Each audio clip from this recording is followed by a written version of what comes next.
Mass Movement. And when we were down in Miami for the Winter Music Conference, we were bouncing around from pool party to pool party, one of which we were lucky enough to stumble into Cosmic Gates, Avicii, ton of guys, one of which was Andy Duguid. So I pulled him aside and asked him a few questions. How are you, my man? I'm in Miami. I'm amazing. Now, is it more the conference or more the boobies? The boobies, yeah. I flew over especially for the boobies. I was here last year, and I noticed everyone had a C or a D cup or beyond. I had to come back just for the boobies. Now, have you done anything like the Playboy Mansion while you've been in the States?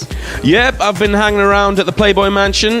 Me and Hef been chilling out, listening to my latest album, Believe. He comes to every gig of mine, and he takes all the Playboy bunnies with him. So, yeah, I mean, if you don't like my music, then just come down and see the Playboy bunnies. I mean, it's amazing. Sounds like a win-win to me. A win-win situation, yeah. I can be the worst producer in the world, but because my affiliation with Hef, then it's perfect. Boobies make it better. Boobies are the way forward. I mean, I'm not an ass man, I'm not a leg man. Boobies, as long as they don't have the big droopy nipples, I'm happy. The boobies for me. Aside from boobies, let's talk a little bit about music, because that seems to be what draws the boobies in. Yes. How did you get started? I first started getting into the sounds of Jean-Michel Jarre from France. Electronic music pioneer. Yeah, got into him, and I wanted to follow his career, basically. So that's what I'm trying to do. So Jean-Michel Jarre is the reason I got into dance music. Now, we have a lot of DJs to listen to the show. What's a good production tip for them so their stuff bounces a little better like yours does? A tip I always say, it's not really a production tip, it's more for unsigned artists. I think a lot of them make the mistake of they get Fruity Loops or they get Ableton and they make a track and it's a first track and they think, wow, it's amazing, I'm going to send it off. And they send it off to every label and every DJ. The problem is, if the labels and the DJs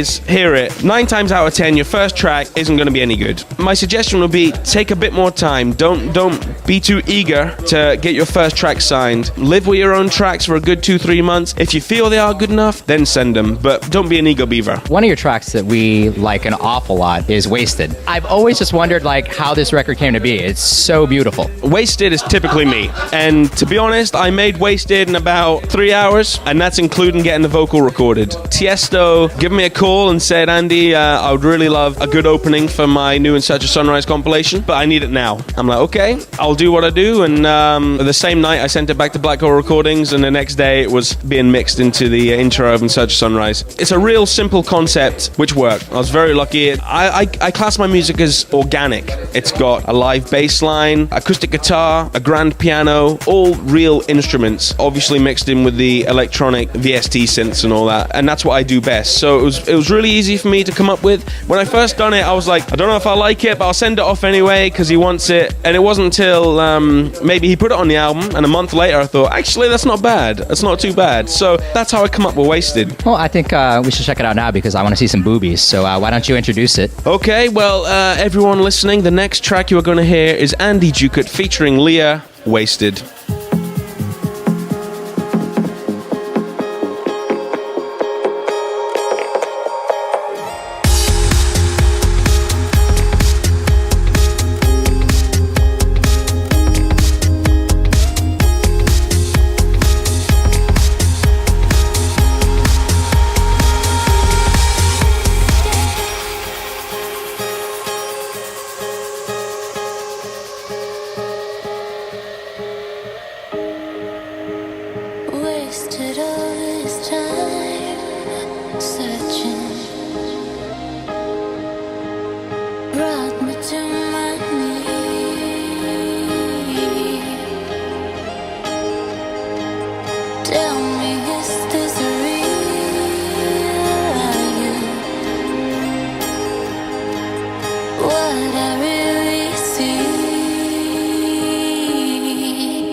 Movement now at massmovementradio.com.